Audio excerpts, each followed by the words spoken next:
পূর্ণাহুতির জন্য পায়েস নিয়ে আসুন।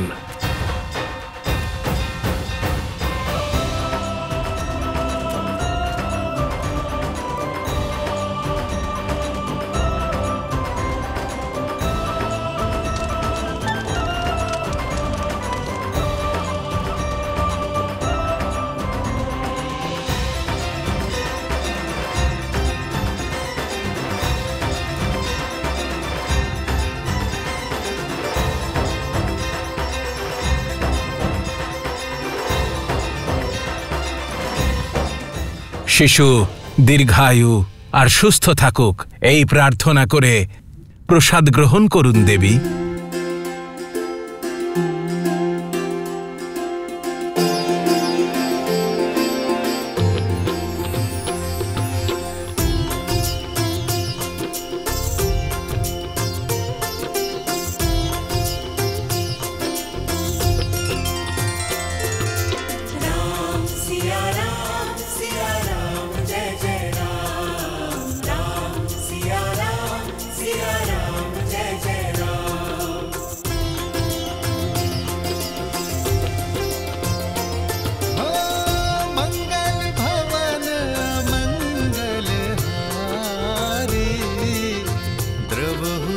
दशरथ अजर बिहारी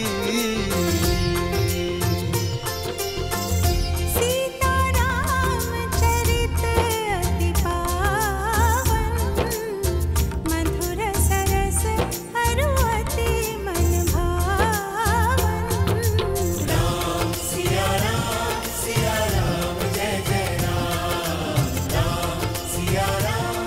ঈশ্বর গর্ভস্থ এই শিশুকে আশীর্বাদ করুন আর পরিবারের উপর তাঁর কৃপা সর্বদা বর্ষণ করুন।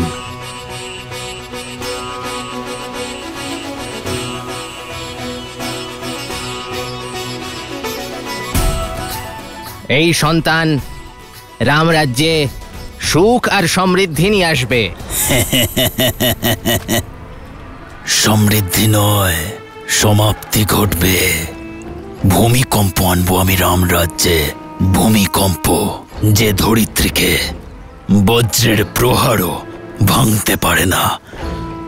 সেখানে আগ্নেয়গিরির বিস্ফোরণ ঘটানোর ক্ষমতা রাখে শব্দ। শস্যের দানার থেকেও ক্ষুদ্র হয় বটবৃক্ষের বীজ, কিন্তু পাথর ফুঁড়ে বেরিয়ে আসে। বস্ত্রের মলিনতা দূর করা এই ধোপার মনকে আমি যেভাবে কলুষিত করেছি তা ধীরে ধীরে ছড়িয়ে সম্পূর্ণ রাম রাজ্যকে গ্রহণ করে ফেলবে। রাম রাজ্য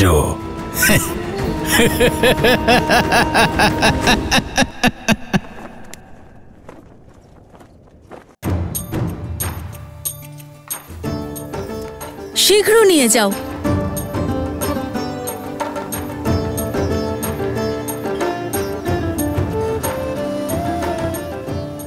আরো কিছুক্ষণ এটা সেদ্ধ করো। বলছি মশলাটা আরেকটু ভেজে নিন। শুধু কিষ্কিন্ধাই নয়, সংসারের কোনো কোনায় এমন ভোজন কখনো গ্রহণ করেনি বানর সেনারা। তারা আজ রাজা রামের রন্ধনশালার আর সীতার হাতে তৈরি মহাভোজ গ্রহণ করে তৃপ্ত হয়ে যাবে সবাই। একটু আস্তে বলুন মা, যদি শ্রী হনুমান শুনে নেন তাহলে হয়তো নিজের রাজ্যে আর ফিরবেনই না।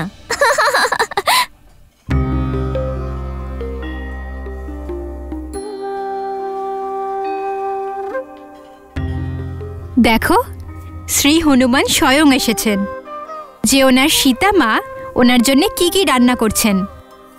আসেননি দিদি, খাবারের সুগন্ধ ওনাকে এখানে টেনে এনেছে। কি শ্রী হনুমান? কেন ঠাট্টা করছো? আসুন হনুমান। দেখুন, সীতা নিজের প্রতিশ্রুতি রাখার জন্য, আপনাদের সকলকে সন্তুষ্ট করার জন্য মহাভোজে কত ভোজনই না বানিয়েছে। অপেক্ষা শেষ হয়েছে পুত্র, শীঘ্র যাও আর বানর সেনাদের ভোজনের জন্য ডেকে আনো। শুধুমাত্র বানর সেনারাই নয়, আজ আমার বৌঠানের হাতের রান্না আমাদের প্রজারাও খাবেন। দাদা নগরবাসীদেরকে ওই প্রীতিভোজের জন্য আমন্ত্রণ জানাতে বলেছেন।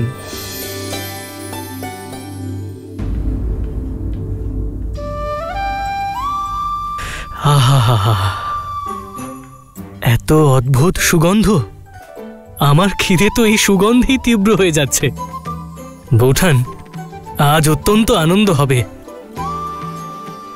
আপনারা সবাই শীঘ্র করুন, এদিকে খিদে যে তীব্রভাবে বাড়ছে। হনুমান,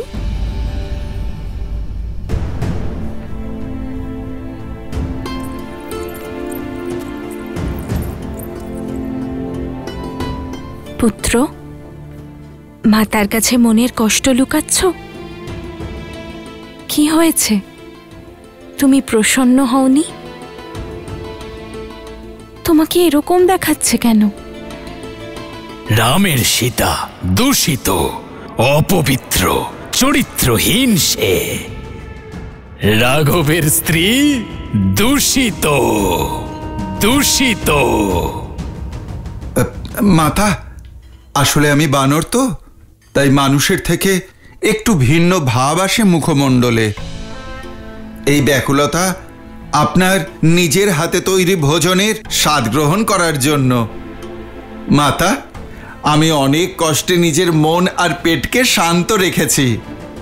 মাতা, আমি সবাইকে জানিয়ে দিচ্ছি, সব বানর অত্যন্ত উতলা। আজ এই অযোধ্যাও জানবে যে আমার মাতা তার প্রতিশ্রুতি কখনো ভঙ্গ করেন না।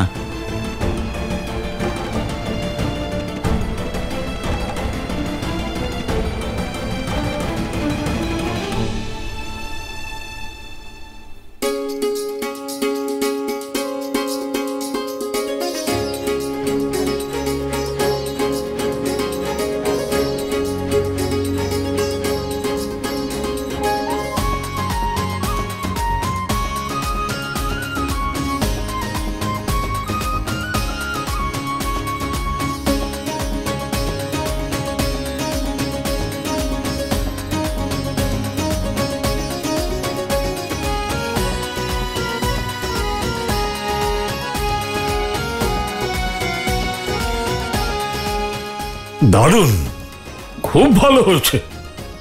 জয় সীতা মায়ের। মনে হচ্ছে মাতা সীতা নয়, স্বয়ং মা অন্নপূর্ণা ভোগ বানিয়েছেন।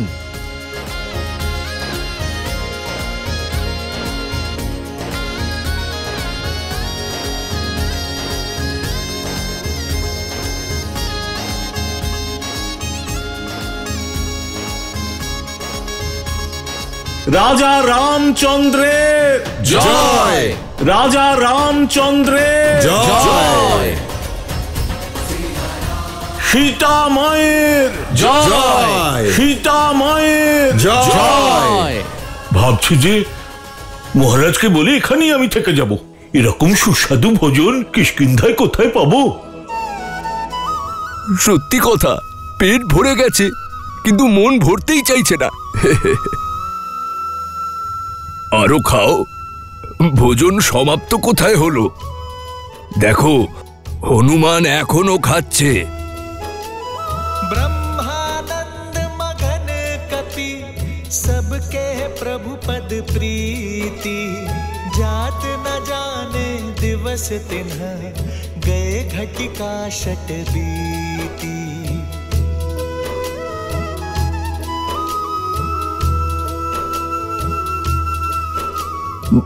বলছি, ওই মিষ্টান্ন আর একটু পাওয়া যাবে? হ্যাঁ, আনছি।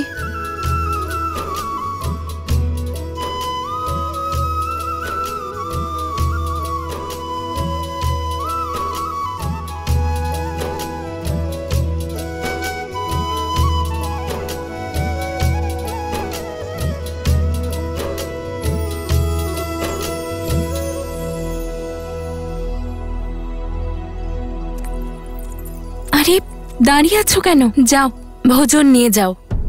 মহারানী, সমস্ত ভোজন শেষ হয়ে গেছে। আমরা এক্ষুনি বানিয়ে আনছি, কিন্তু সময় লাগবে। আমরা শীঘ্রই বানাচ্ছি।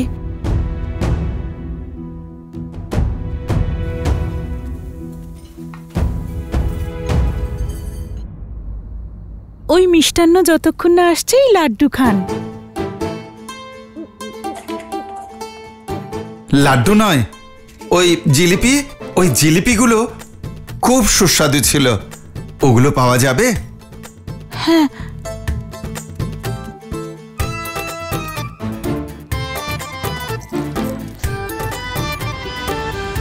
আর্য, সমস্ত ভোজন তো সমাপ্ত হয়ে গেছে, সব পাত্র খালি।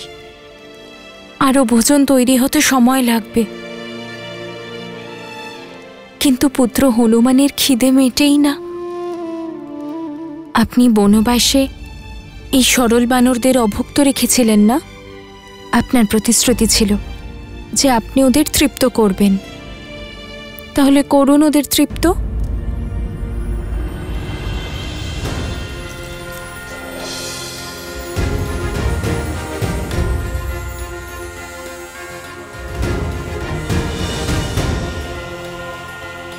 একটা জিলিপি? মাতা, এ দিয়ে কি হবে? আপনি অনুগ্রহ করে আরো 2 থালা নিয়ে আসুন।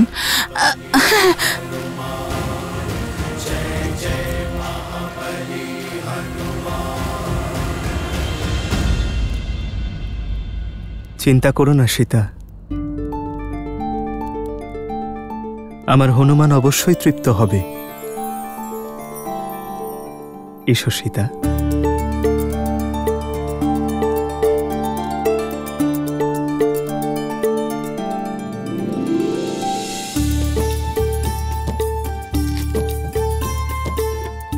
এই নাও সীতা, এটা হনুমানকে খাওয়াও, ও তৃপ্ত হয়ে যাবে।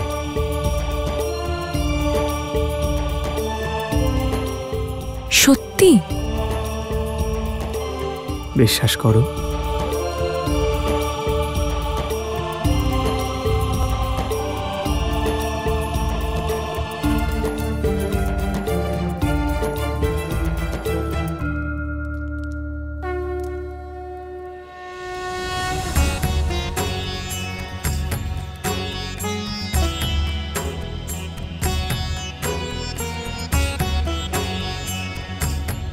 ভক্তের জন্য ভগবানের ভোগ সম্পূর্ণ হলো।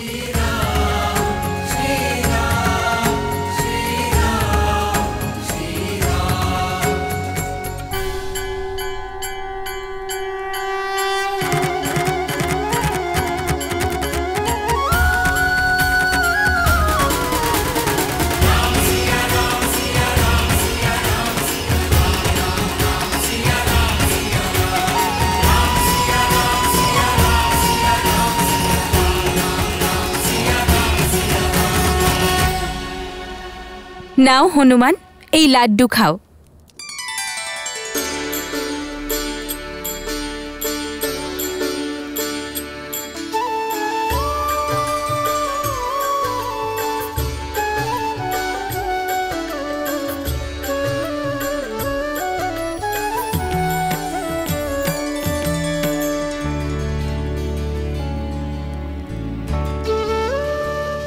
भज मन राम नाम सुखदाई, भज मन राम नाम सुखदाई, भज मन राम नाम सुखदाई, भज मन राम सुखदाई, भज मन राम नाम सुखदाई। সত্যি মাতা, আপনি তো সাক্ষাৎ মাতা অন্নপূর্ণা। ভোজন তো খুব সুস্বাদু ছিল, আমার তো পেট ভরে গেছে মাতা। আরে তা বললে হয়? পরে বলবে মাতা পেট ভরে ভোজন করায়নি। নাও আরো 2-1টা লাড্ডু খাও। না মাতা, আমার পেট আর মন দুটোই ভরে গেছে।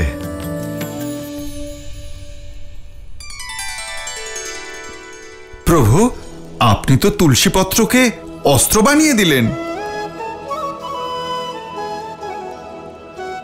না হনুমান, राम नाम मणि दीप धरु, जी हदे हरि द्वार, तुलसी भी तरबारे उजियारे। এটা কি করে সম্ভব পিতা? যে ক্ষুধা এতখানি ভোজন করার পরেও মিটছিল না, সেই ক্ষুধা রাম নাম লেখা তুলসী পত্রের দ্বারা কিভাবে মিটল? তাই কারণে গণেশ, কারণ হনুমানের খিদে শারীরিক ছিল না, তার অন্তর অতৃপ্ত ছিল। আর তাছাড়াও তুলসীকে যে নারায়ণের প্রসাদ বলা হয়। আর যখন দেবী সীতা রাম নাম লেখা তুলসী পাতা হনুমানকে খেতে দেয়, তখন হনুমানের খিদে মেটে। তুমি জানো কেন? কারণ যখন ভগবানের প্রসাদ ভক্ত লাভ করে, তখন ভক্তের শরীর ও মন দুই তৃপ্ত হয়। আর তখন রাম নামধারী হনুমানের ভেতর রাম নাম গেঁথে যায়। যখন ভক্ত তার ভগবানের নাম জপ করে, তখন সেই নাম তার অন্তর মনকে শান্ত করে তোলে। এটাই হলো নাম জপের শক্তি। আর এমনিতেও ভক্ত কি চান? তার প্রভুর আশীর্বাদ, তার স্নেহ। আর যখন সে তা লাভ করে, তখনই তার পেট ভরে যায়। অদ্ভুত! ওই তুলসীপত্র আর তাতে লেখা নামের কতখানি শক্তি! গণেশ, শক্তি তুলসী পাতাতে নেই, বিশ্বাস আর শ্রদ্ধাতে আছে, যা ভোগের পরিমাণ দেখে না, শুধু তার পেছনে লুকোনো ভালোবাসা আর ভাবকে দেখে। শ্রী হনুমানকে এত ব্যঞ্জন খেতে দেখে আমারও খিদে পেয়ে গেছে। একটুখানি খেয়ে আসি, মাতা তো আজ মোদক বানিয়েছেন।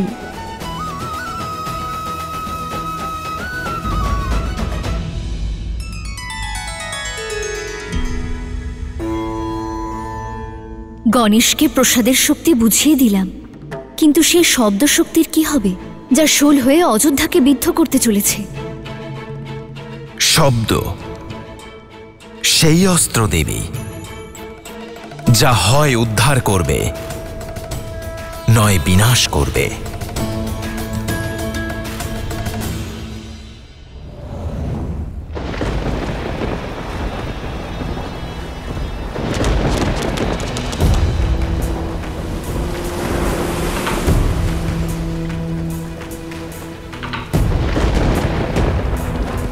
নদীতে জোয়ার এসেছে, বানও আসবে মনে হচ্ছে, কিন্তু সুনীতির নৌকো দূর দূর পর্যন্ত কোথাও দেখা যাচ্ছে না। এত রাত হয়ে গেল, কে জানে কোথায় আছে।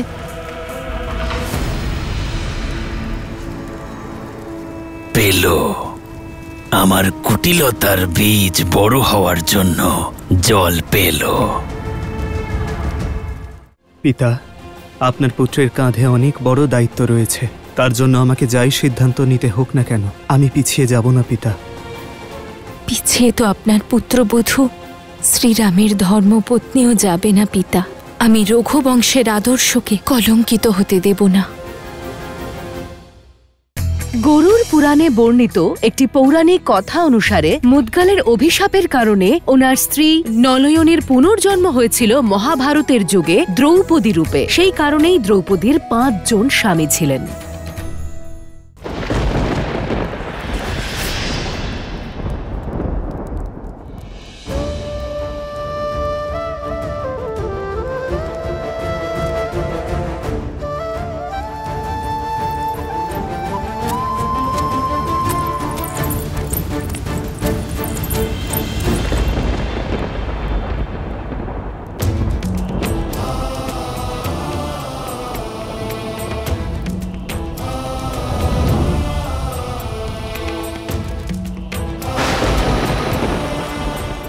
পিতা, আপনার পুত্রের কাঁধে অনেক বড় দায়িত্ব রয়েছে।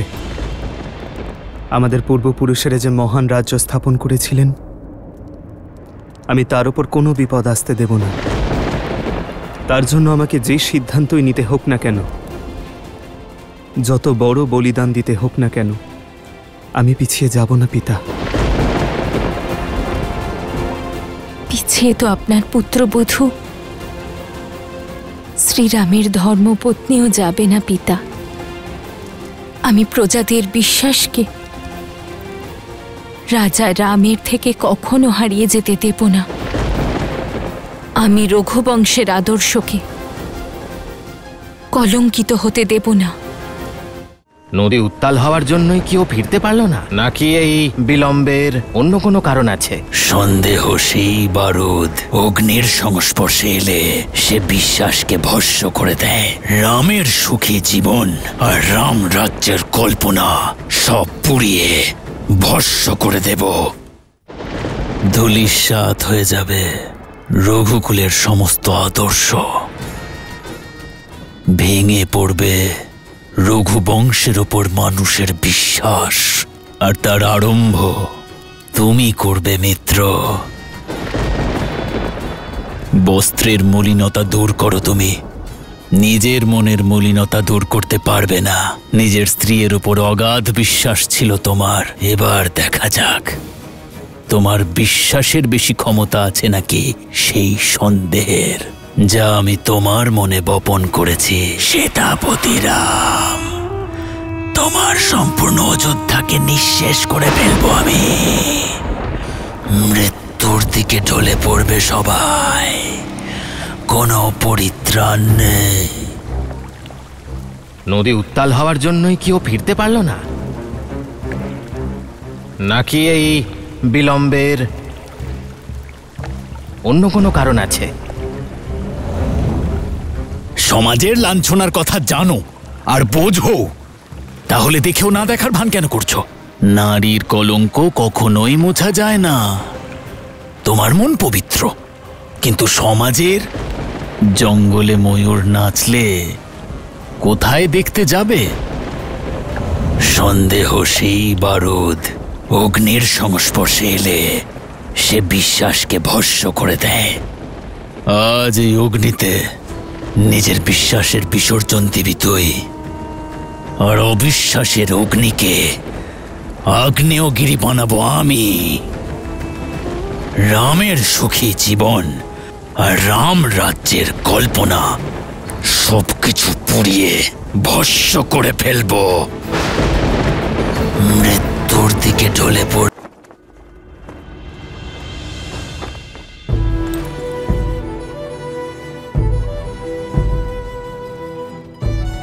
আজ আমার বানর বীরেরা চলে যাচ্ছে।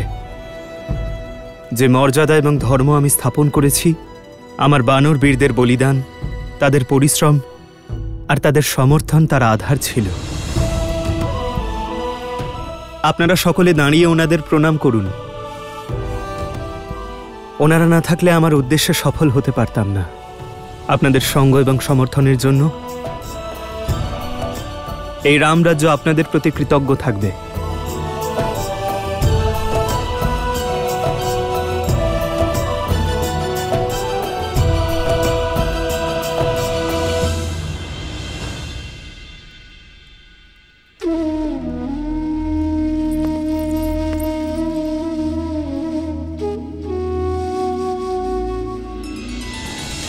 श्री राम